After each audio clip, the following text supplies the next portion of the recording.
सामने जो दो दिनों से प्रकरण चल रहा है उस पर पहले आप क्या करना चाहिए? देखिए, इसीलिए पिछले 2 दिनों से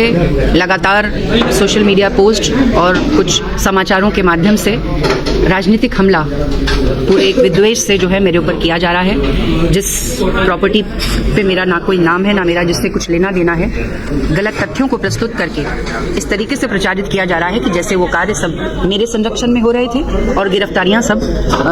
उसी संबंध में की गई हैं। अभी सारे तथ्यों को मैंने सामने प्रस्तुत किया है और ये सब विपक्षी दलों द्वारा और कुछ बाइस्ड मीडिया, मैं कहूँगी जो कुछ डिजिटल स्वयंभू मीडिया है, वो उनके द्वारा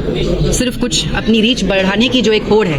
उस क्रम में इस घटना को अंजाम दिया गया और उसने मुझे बदनाम करने की पूरी साजिश रची थी, एक सोची समझी रणनीति के तहत, जिसमें विपक्षी दल के कार्यकर्ता, नेता, वरिष्ठ पदाधिकारी भी शामिल रहे। और आपके माध्यम से मैं बताना चाहूँगी कि मैं इसमें पीछे नहीं रहने वाली हूँ। मैंने सभी तथ्यों को आज यहाँ प्रेस कॉन्फ्रेंस के माध्यम से प्रस्तुत किया है और मेरी लीगल एडवाइजरी टीम जो है इन सभी पोस्ट और समाचारों का अध्ययन करके इन पर मानहानि का दावा व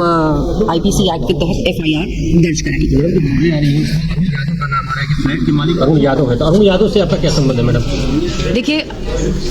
फ्लैट के जो मालिक हैं, तो ये सवाल आप फ्लैट के मालिक से पूछें। ये सर्वविदित है कि मैं स्वर्गीय श्यामलाल यादव जी, जो कि राज्यसभा के पूर्व उपसभापति थे, केंद्रीय मंत्री थे, उनकी बहू हूँ और उनका जीवन एक बेदाग व स्वच्छ राजनीतिक विरासत का एक उनकी जो है छवि रही उनकी, और जिसके बारे में सभी को मालूम है। अरुण यादव जी उन्हीं के पुत्र हैं और कभी भी मेरे परिवार पर, मुझ पर या परिवार के किसी भी सदस्य पर आज तक FIR तो दूर, कहीं कोई शिकायत भी आज तक दर्ज नहीं हुई। और ऐसे में इस तरीके की इस घृणित लांछन को विपक्षियों द्वारा लगाया जाना ये अत्यंत दुर्भाग्यपूर्ण है। वो आपके पति है तो आपका तो नाम उसमें जोड़ेंगे ही जोड़ेंगे उसको। क्यों जोड़ेंगे आप? कहीं भी खबरों में लिखा गया कि नहीं, आप कैसे बीजेपी नेत्री के फ्लैट, नहीं पति के फ्लैट पर, जिन्होंने पति का फ्लैट कहा, ठीक है, लेकिन आप देखेंगे कि 2 दिन से जो ज्यादातर लोगों ने उसको जो ब्रेकिंग न्यूज बनाया कि बीजेपी नेत्री के फ्लैट में देह व्यापार हो रहा था, जबकि तथ्य ये है कि जो 13 गिरफ्तारी, और ये दर्शाया गया कि 13 गिरफ्तारियां वो सब वहीं हुई हैं। 2 जगह उस दिन छापा पड़ा, तो जो जिस उक्त फ्लैट की बात हो रही है वहां से 3 महिलाओं की गिरफ्तारी हुई। 3 ये पुलिस की कार्रवाई में 3 महिलाएं,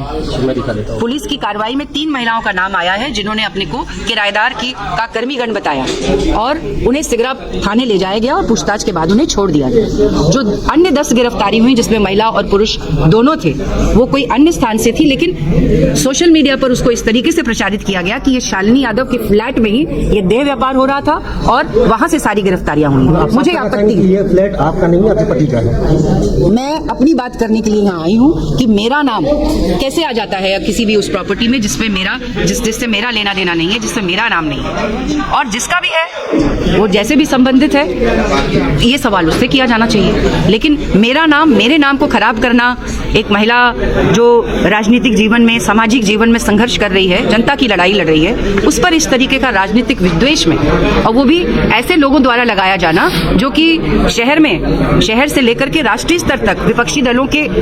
वरिष्ठ पदों पर हैं, कार्यकर्ता हैं, नेता हैं, उन्होंने इस चीज को इससे दुष्प्रचारित किया है। और मैं डरने वाली नहीं हूं, इसमें मैं पीछे भी नहीं रहूंगी और जल्द ही इनके खिलाफ मानहानि का दावा और IPC एक्ट की तरह FIR की जाएगी।